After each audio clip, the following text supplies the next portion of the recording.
Hello every one, സ്വാഗതം പുതിയൊരു video ലെക്ചറിലേക്ക്. ഇന്ന് നമ്മൾ മായ ഏഞ്ചലോയുടെ ഓൾ ഫോക്സ് ലവ് എന്ന കവിതയുടെ വിവിധ യൂണിവേഴ്സിറ്റികളുടെ കോമൺ പേപ്പേഴ്സിലും വളരെ അപൂർവമായിട്ട് കോർ പേപ്പേഴ്സിലും പ്രത്യക്ഷപ്പെടാറുള്ള ഒരു പോയാണ് old folks love, വയോധികർ ചിരിക്കവേ.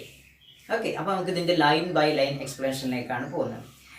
They have spent their content of simpering, holding their lips this and that way, winding the lines between their brows. All folks allow their bellies to jiggle like slow tambourines. They have spent their content of simpering. അവരുടെ അർത്ഥമില്ലാത്ത ചിരികളുടെ അർത്ഥം, അവരുടെ സിംപറിങ്സിൻ്റെ content അല്ലെ, അർത്ഥമില്ലാത്ത ചിരികൾ. ആരുടെ കണ്ണിലാണ് അർത്ഥമില്ലാത്ത ചിരികൾ? നമ്മുടെ കണ്ണിൽ.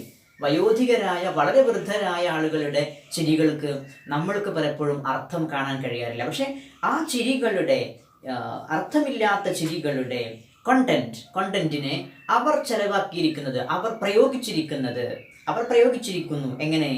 Holding their lips this and that way. അവരുടെ അധരങ്ങളെ ഇങ്ങനെയോ അല്ലെങ്കിൽ അങ്ങനെയോ പിടിച്ചുകൊണ്ട്. അപ്പോൾ അവരുടെ ചുണ്ടുകളുടെ കൊട്ടലുകൾ, ചുണ്ടുകൊട്ടിയുള്ള ചിരികളുടെ ആ അർത്ഥം കിടക്കുന്നത് ആ ചുണ്ടുകളുടെ ഷേപ്പുകളിലാണ്. Right.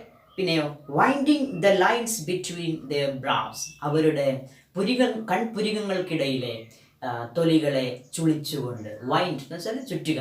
Winding their the lines between their brows. അപ്പോൾ അവരുടെ ചിരിയുടെ അർത്ഥം കിടക്കുന്നത് നമ്മുടെ കാഴ്ചകളിലത് സിംപിളിങ്സ് ആയിരിക്കാം, വയോധികരുടെ ചിരികൾ. പക്ഷേ അതിനർത്ഥം അവർ നൽകിയിട്ടുള്ളത് എവിടെയാണ്?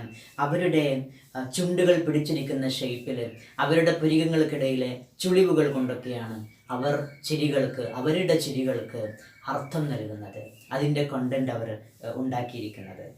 Old folks allow their bellies to jiggle like slow tambourines. അവർ വയോധികർ ചിരിക്കവേ അവരുടെ ബെലീസ്, അവരുടെ കുടവയറിനെ ഒരു മദ്ദളം കണക്കെ ജിഗിൾ ചെയ്യാൻ അനുവദിക്കുന്നു. ഒരു മദ്ദളം കണക്കെ എന്താ പറയുക, കുലുങ്ങി അനങ്ങാൻ, കുലുങ്ങി ചിരിക്കാൻ അവർ അനുവദിക്കുന്നു.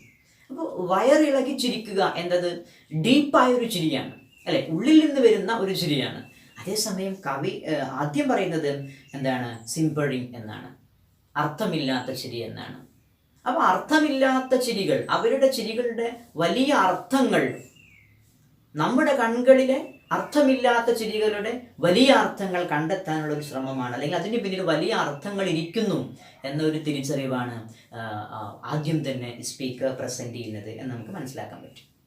ഓക്കെ, അപ്പോൾ ബെലീസ് ജിഗിൾ ചെയ്യുക എന്നുള്ളത് ഉള്ളിൽ നിന്ന് വരുന്നൊരു ശരിയാണ് അല്ലേ, നമ്മുടെ ശരി പോലെയല്ല അല്ലേ. അപ്പോൾ അവർ വളരെ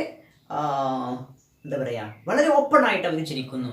ആ ചിരിക്ക് അർത്ഥങ്ങളുണ്ട്. ആ അർത്ഥങ്ങളെ അവരുടെ ചുണ്ടുകളുടെയും അവരുടെ പുരികങ്ങൾക്കിടയിലെ ചുളിവുകളുടെയും ഇടയിൽ അവർ ഒളിപ്പിച്ചു വെച്ചതുപോലെ അല്ലേ. അപ്പം ഇങ്ങനെ വളരെ സുന്ദരമായൊരു ഇമേജാണ് ഒരു വൃദ്ധനായൊരു വ്യക്തിയുടെ, ഒരു വയോധികൻ്റെ ചിരിയുടെ വളരെ സുന്ദരമായൊരു ഇമേജും ആ ഇമേജിന് പിറകിൽ നിൽക്കുന്ന വലിയ ആശയവും പ്രകടിപ്പിക്കുന്ന, അല്ലെങ്കിൽ അതിന് ഇൻട്രൊഡ്യൂസ് ചെയ്യുന്ന ഒരു മികച്ച സ്റ്റാൻസയാണ് ഫസ്റ്റ് സ്റ്റാൻസ.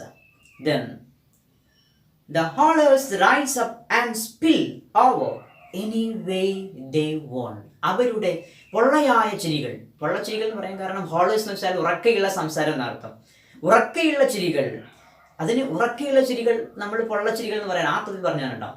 അവരുടെ ഹോളേഴ്സ്, കാരണം അങ്ങനെ പറയാൻ മറ്റൊരു കാരണം, മുകളിൽ ആദ്യത്തെ സ്റ്റാൻസയിലും സ്പീക്കർ ആദ്യം പ്രയോഗിച്ചത് അർത്ഥമില്ലാത്ത ചിരി എന്ന അർത്ഥം വരുന്ന ഒരു പദമാണ് അല്ലെ. അപ്പൊ അതുപോലെ പറയുകയാണെങ്കിൽ ദ ഹോളേഴ്സ്, അവരുടെ പൊള്ളച്ചിരികൾ, ഉറക്കെയുള്ള ചിരികൾ, റൈസ് അപ്പ്, ഉയർന്നു കേൾക്കുന്നുണ്ട്, ആൻഡ് സ്പിൽ ഓവർ, അത് വഴിഞ്ഞൊഴുകുന്നുണ്ട്, എനി വേ ദേ വോണ്ട്, അവർക്ക് താല്പര്യമുള്ള വഴിയെ, ഒരു നിയന്ത്രണവുമില്ലാതെ അവർ പൊട്ടി ചിരിക്കുന്നുണ്ട് അല്ലേ.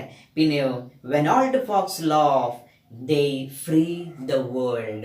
വയോധികർ ചിരിക്കവേ അവർ ഈ ലോകത്തിന് തന്നെ സ്വാതന്ത്ര്യം നൽകുന്നത് പോലെയുണ്ട്. അപ്പൊ അവരുടെ ചിരികൾ അവരുടെ മനോവിഷമങ്ങളിൽ നിന്ന് അവർക്ക് തന്നെ സ്വാതന്ത്ര്യം നൽകാനുള്ള ചിരികളാകുന്നു. പക്ഷെ അവർക്ക് മാത്രമല്ല, അവരുടെ ചുറ്റുമുള്ളവർക്കും ഇത് വലിയൊരു സ്വാതന്ത്ര്യമാകുന്നു. അവരുടെ ചുറ്റുമുള്ളവർക്കും അവരുടെ ദുഃഖങ്ങളിൽ നിന്നുള്ള വലിയൊരു ആശ്വാസമാകുന്നു. അല്ല, അങ്ങനെയും വ്യാഖ്യാനിക്കാവുന്ന ഒരു വരിയാണ്.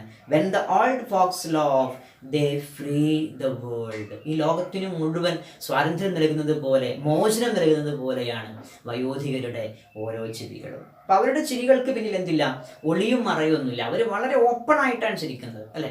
വയറു കുലുക്കി ചിരിക്കുന്നു. ഉള്ളിൽ നിന്ന് ഉറക്ക വരുന്ന ചിരികൾ അതേപടി അവർ ആഗ്രഹിക്കുന്ന വിധം പുറത്തുവിടും. നമ്മൾ ചിരിക്കുന്നത് പോലെ സമയത്തിനും സന്ദർഭത്തിനും അനുസരിച്ച് അടക്കി പിടിച്ച ചിരികളോ പൂട്ടിവെച്ച ചിരികളോ ചിരിക്കുന്ന ചുണ്ടുകളെ ഫിറ്റ് ചെയ്ത മുഖങ്ങളോ ഒന്നുമല്ല വയോധികർക്കുള്ളത്. അവർ വളരെ സുന്ദരമായി, നേച്ചുറലായി, വളരെ ഓപ്പൺ ആയിട്ട് ചിരിച്ചുകൊണ്ടിരിക്കുകയാണ്.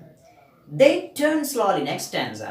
They turn slowly. അവർ മന്ദമായി തിരിയുമ്പോൾ, അവർ പതുക്കെ തിരിയുമ്പോൾ, slyly knowing the best and worst of remembering. അവരുടെ ഓർമ്മകളിൽ ഏറ്റവും ബെസ്റ്റ് ഏത്, ഏറ്റവും വേസ്റ്റ് ഏത്, ഏറ്റവും മികച്ചതേത്, മോശമായതേത് എന്ന് തിരിച്ചറിഞ്ഞുകൊണ്ട്, സ്ലൈലി നോയിങ് എന്ന തിരിച്ചറിവോടെ. സ്ലൈലി എന്ന് വെച്ചാൽ വളരെ നിഗൂഢമായ, അല്ലെങ്കിൽ ഡയറക്റ്റ് ആയിട്ടല്ലാത്ത, സ്ലൈലി കുതന്ത്രപരമായ എന്നൊക്കെയാണ് അർത്ഥം. അപ്പം വ്യക്തമായിട്ടല്ല, ഡയറക്റ്റായിട്ട് നമുക്ക് മനസ്സിലാവുന്നില്ല. പക്ഷെ അവർ ചെയ്യുന്നത് എന്താണ്, അവർ ചെറുതായിട്ടൊന്ന് തിരിയുക എന്നതിനർത്ഥം അവരുടെ ഓർമ്മകളിൽ ഏറ്റവും ബെസ്റ്റും വേസ്റ്റും ഏത് എന്ന് അനലൈസ് ചെയ്യുകയാണ്. അവർ ചെയ്യുന്ന ജോലി അതാണ്. They slyly knowing the best and worst. ഇതിന് നമുക്ക് വേണമെങ്കിൽ ഒരുപാട് വിശദീകരണങ്ങൾ നൽകാം. അവരുടെ ഓരോ ചലനങ്ങളിലും, അവർ ചുറ്റുപാടുകളെ വീക്ഷിക്കുന്നതിലും തൻ്റെ ഓർമ്മകളെ അനലൈസ് ചെയ്യുന്ന പ്രോസസ്സാണ് നടന്നുകൊണ്ടിരിക്കുന്നത്. അതായത് വയോധികനായ ഒരാൾ അവർ തൻ്റെ ചുറ്റുപാടുകളെ നിരീക്ഷിക്കുമ്പോൾ സത്യത്തിൽ അവരുടെ മനസ്സിൽ നടക്കുന്ന പ്രോസസ്സ് എന്താണ്, knowing the best and worst of their rememberings. തൻ്റെ ജീവിതത്തിലെ, തൻ്റെ സ്മരണകളിലെ, തൻ്റെ അനുഭവങ്ങളിലെ ബെസ്റ്റിനെയും വേഴ്സ്റ്റിനെയും അനലൈസ് ചെയ്യുന്ന ഒരു പ്രോസസ്സാണ് അവരുടെ ചുറ്റുഭാഗവും നിരീക്ഷിക്കുന്നതിലൂടെ നടന്നുകൊണ്ടിരിക്കുന്നത്. അപ്പം അങ്ങനെ ആ ഒരു പ്രോസസ്സ് ചെയ്തുകൊണ്ടാണ് അവർ പതുക്കെ തിരിയുന്നത്, അങ്ങോട്ടും ഇങ്ങോട്ടും തിരിയുന്നത്. നമ്മുടെ സെൻറ്റൻസിൻ്റെ മീനിങ് അങ്ങനെയാണ്. Saliva glistens in the corners of their mouths. അവരുടെ വായുടെ കോർണറുകളിൽ സലൈവ, ഉമിനീര് തിളങ്ങുന്നുണ്ട്, അല്ലെ? വയോധികരായ ആളുകളുടെ നിയന്ത്രണമില്ലാതെ ചിരിക്കുകയും സംസാരിക്കുകയും ചെയ്യുന്ന, അവർക്ക് എന്തില്ല, അവർക്ക് സമയമില്ല, സന്ദർഭമില്ല, സ്ഥലകാലമില്ല. അപ്പൊ അവർ വളരെ നേച്ചുറലായിട്ട് പെരുമാറുന്നു. അവരുടെ സലൈവ, വായിൽ നിന്ന് ഒഴുകുന്ന നീര് അവിടെ ഇവിടങ്ങളിൽ തെറിച്ചു നിൽക്കുന്നുണ്ടാവാം, ചുണ്ടുകളുടെ കോണുകളിലൂടെ ഒഴുകുന്നുണ്ടാവാം, അല്ലെ? അപ്പൊ അങ്ങനെ ആ സലൈവ ഗ്ലിസൺ ചെയ്യുന്നു. അതിലും ഒരു സൗന്ദര്യം കാണുകയാണ് കവി. അതെന്താണ്? അത് അവരുടെ ആത്മാർത്ഥതയുടെ, അല്ലെങ്കിൽ അവരുടെ ഓപ്പൺനെസ്സിന്റെ അടയാളമാകുന്നു.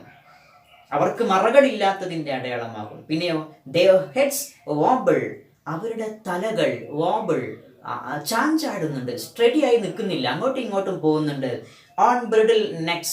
വളരെ മൃദുവായ, വളരെ ബലഹീനമായ കഴുത്തുകൾക്ക് മുകളിൽ. അവരുടെ തല താങ്ങി നിർത്താൻ മാത്രം ശക്തിയില്ലേ ആ കഴുത്തുകൾക്ക് എന്ന് തോന്നും വിധം അവരുടെ തലകൾ ചാഞ്ചാടുന്നുണ്ട്. On ബ്രിഡിൽ necks. അവരുടെ ശേഷിക്കുറവ് പറയാണ്, അവർ ബലഹീനരായിരിക്കുന്നു അവർ. But their laps. അവരുടെ മടിത്തട്ടുകളാവട്ടെ, are filled with memories. അത് ഓർമ്മകളുടെ കൂമ്പാരമാകുന്നു. ഓർമ്മകൾ കൊണ്ട് നിറഞ്ഞു നിൽക്കുന്ന മടിത്തട്ടുകളാണ് അവർക്കുള്ളത്. അവരുടെ ബലഹീനമായ കഴുത്തുകളെ, ചാഞ്ചാടുന്ന തലകളെ, ഗ്ലിസൺ ചെയ്യുന്ന സലൈവയെ, അവരുടെ എന്തിനെന്നറിയാതെ ചുറ്റുപാടുമുള്ള വീക്ഷണത്തെ നിങ്ങൾ അങ്ങനെ കാണരുത്. അവരുടെ മടിത്തട്ടിൽ ഓർമ്മകളുടെ കൂമ്പാരങ്ങളുണ്ട്. അപ്പൊ ഈ സ്റ്റാൻസയുടെ തന്നെ ഫസ്റ്റ് ലൈനിൽ പറഞ്ഞ എന്താ, അവർ പതുക്കെ തിരിയുന്നു. എങ്ങനെ? സ്ലൈലി knowing the best and worst of remembering. അവിടെ റിമെമ്പറിങ് വരുന്നുണ്ട്. ആ റിമെമ്പറിങ്ങിനെ എന്ത് ചെയ്യാം, ആ സ്റ്റാൻസയുടെ തന്നെ ലാസ്റ്റ് വരിയുമായിട്ട് നമുക്ക് കണക്ട് ചെയ്യാം. Filled with memories. ഓർമ്മകൾ കൊണ്ട് നിറഞ്ഞ മടിത്തട്ടുകളാണ് അവർക്കുള്ളത്. അപ്പോൾ അവർ നിരീക്ഷിക്കുമ്പോൾ, അവർ ചുറ്റുപാട് നോക്കുമ്പോൾ, അവരുടെ സ്മരണകളിലെ തെറ്റും ശരിയും, അല്ലെങ്കിൽ ഏറ്റവും ബെസ്റ്റും വേഴ്സ്റ്റും മനസ്സിലാക്കിക്കൊണ്ടിരിക്കുകയാണ്, അല്ലെങ്കിൽ അനലൈസ് ചെയ്യുകയാണ് എന്ന് കവി പറഞ്ഞു. പിന്നെ അതിനെ വിശദീകരിക്കുന്ന വരിയാണ് ആ സ്റ്റാൻസിലെ തന്നെ നെക്സ്റ്റ് ലൈൻ എന്ന് പറയാം. എങ്ങനെ?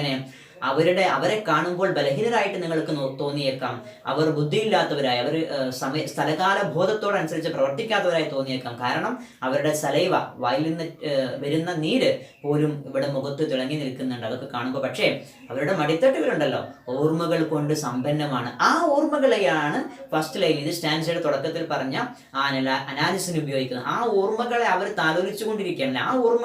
ആ ഓർമ്മകളെയാണ് അവർ അനലൈസ് ചെയ്തുകൊണ്ടിരിക്കുന്നത് എന്നൊരു കണക്ഷൻ അവിടെ സാധ്യമാണ്. Then last stanza. When old folks laugh, വയോധികർ ചിരിക്കവേ, they consider the promise of dear painless death. അവർ ശ്രമിക്കുന്നത്, അല്ലെങ്കിൽ അവർ പരിഗണിക്കുന്നത്, അവർ ശ്രദ്ധിക്കുന്നത്, അവർ എന്താ പറയുക, ചിന്തയിലേക്ക് കൊണ്ടുവരുന്നത് the promise of dear painless death. മരണത്തിന്റെ വാഗ്ദാനമാകുന്നു. എന്താ മരണത്തിന്റെ വാഗ്ദാനം? മരണം തീർച്ചയായും വരുമെന്ന വാഗ്ദാനം, അല്ലെ? വാഗ്ദാനം ചെയ്യപ്പെട്ടിരിക്കുന്ന മരണം, അല്ലെ? ജനിച്ചപ്പോൾ തന്നെ നമുക്ക് വാഗ്ദാനം ചെയ്യപ്പെട്ടിരിക്കുന്നു മരണം. അപ്പൊ ആ മരണത്തെ കുറിച്ച് പറയാനാണ് പ്രോമിസ് ഓഫ് ഡെത്ത് എന്ന് വിളിക്കുന്നത്. ആ പ്രോമിസ് ഓഫ് ഡെത്ത് ആണ് അവർ പരിഗണിച്ചു കൊണ്ടിരിക്കുന്നത് അവരുടെ ചിരികളിൽ. എന്ന് പറഞ്ഞാൽ അവരുടെ ചിരി അവർക്ക് ആസന്നമായിരിക്കുന്ന, അവർ കാത്തിരിക്കുന്ന മരണത്തോടുള്ള അവരുടെ സമീപനമാകുന്നു. ഇനി ആ മരണത്തെ എങ്ങനെയാണ് വിശദീകരിക്കുന്നത്? അത് ഇവരുടെ സമീപനത്തോടു കൂടി അറ്റാച്ച് ചെയ്യാവുന്ന, ചേർത്ത് വായിക്കാവുന്ന രൂപത്തിലാണ്. എങ്ങനെയാ? ഡിയർ പെയിൻലെസ് ഡെത്ത്, പ്രിയപ്പെട്ട മരണം. പെയിൻലെസ് ഡെത്ത്, ഡിയർ ഡെത്ത്, പ്രിയപ്പെട്ട മരണം. പെയിൻലെസ് ഡെത്ത്, വേദനയില്ലാത്ത മരണം. വേദനയില്ലാത്ത മരണം. പൊതുവെ മരണം വേദനാജനകമായൊരു സംഭവമായിട്ടാണ് നമ്മൾ പഠിച്ചു വച്ചിരിക്കുന്നത്, അല്ലെങ്കിൽ നമ്മൾ വിശ്വസിക്കുന്നത്. ഓക്കെ, പക്ഷേ മരണത്തെ വയോധികർ കാണുന്നത് painless death and dear death. ആ രണ്ട് പ്രയോഗങ്ങളും അതിൻ്റെ ടെക്നിക്കൽ ടേംസ്, അതിൻ്റെ ടെർമിനോളജിയിൽ നമുക്ക് ഓക്സിമറൺ എന്ന് വിളിക്കാം. അതേസമയം ഇവരുടെ ചിന്തയുമായിട്ട് ഓൾഡ് ഫോക്സ് എങ്ങനെയാണ് അവർക്ക് വരാനിരിക്കുന്ന മരണത്തെ കാണുന്നത് എന്നതുമായിട്ട് ഈ dear and painless death, dear painless death എന്ന പ്രയോഗത്തെ നമുക്ക് വിശദീകരിക്കാവുന്നതാണ്. അവർ മരണത്തെ കാണുന്നത് ഡിയർ ആയിട്ടാണ്, പെയിൻലെസ് ആയിട്ടാണ്. കാരണം അവർ ജീവിതത്തെ ആസ്വദിച്ച് തീർന്നിരിക്കുന്നു. ഇനി അവർക്ക് കാത്തിരിക്കാനുള്ളത് മരണമാകുന്നു.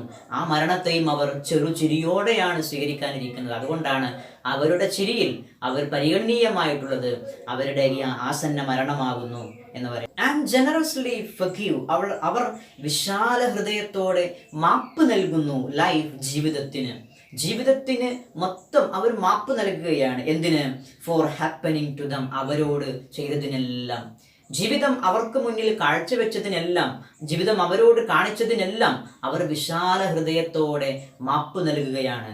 ഈ ചിരി, ഈ അവരുടെ വയോധികരുടെ ചിരി. അപ്പോൾ വയോധികരുടെ ചിരിയിൽ നിന്ന് എന്താണ് മനസ്സിലാകുന്നത്? ലാസ്റ്റ് സ്റ്റാൻസിൽ പറയുന്ന രണ്ട് കാര്യങ്ങൾ. ഒന്ന്, അവർക്ക് ആസന്നമായ മരണത്തെ പ്രതീക്ഷിക്കുകയാണ്. അവരുടെ മരണത്തോടുള്ള, അവർക്ക് വരാനിരിക്കുന്ന, അടുത്തിരിക്കുന്ന മരണത്തോടുള്ള ഒരു ഭാവമാണ് ഒന്നാമത്തെ കാര്യം. മറ്റൊന്ന്, അവർ ജീവിതത്തോട് മാപ്പ് നൽകുകയാണ്. ജീവിതം അവർക്ക് നൽകിയ എല്ലാ കാര്യങ്ങൾക്കും അവർ ജീവിതത്തിന് മാപ്പ് നൽകുകയുമാണ്. ഇതാണ് ഇതിൻ്റെ ലൈൻ ബൈ ലൈൻ ആയിട്ടുള്ള എക്സ്പ്ലനേഷൻ. ഇത് തന്നെ ഒരു കവിത, പ്രത്യേകിച്ച് മയ ആഞ്ചലോവിനെ പോലെ വളരെ സിമ്പിളായ ഭാഷയിൽ വളരെ മികച്ച തത്വങ്ങൾ പറയുന്ന കവിതകൾക്ക് ഒരുപാട് വിശാലാർത്ഥത്തിലുള്ള വ്യാഖ്യാനങ്ങൾ നൽകാം. ഇത് തന്നെ എവിടെയാണ് ആലപിക്കുന്നത് ഇതിനനുസരിച്ച് അതിൻ്റെ വ്യാഖ്യാനങ്ങൾ മാറാം. ആരാണ്, എന്തൊക്കെ അനുഭവങ്ങൾ ഉള്ളവരാണ് ഇത് വായിക്കുന്നത്, വിശദീകരിക്കുന്നതിൻ്റെ അടിസ്ഥാനത്തിലും വ്യാഖ്യാനങ്ങൾ മാറാം. എനിവേ, ഇതുപോലുള്ള പുതിയ വീഡിയോകളുമായി നമുക്കിനിയും കണ്ടുമുട്ടാം. അതുവരേക്കും ഗുഡ് ബൈ.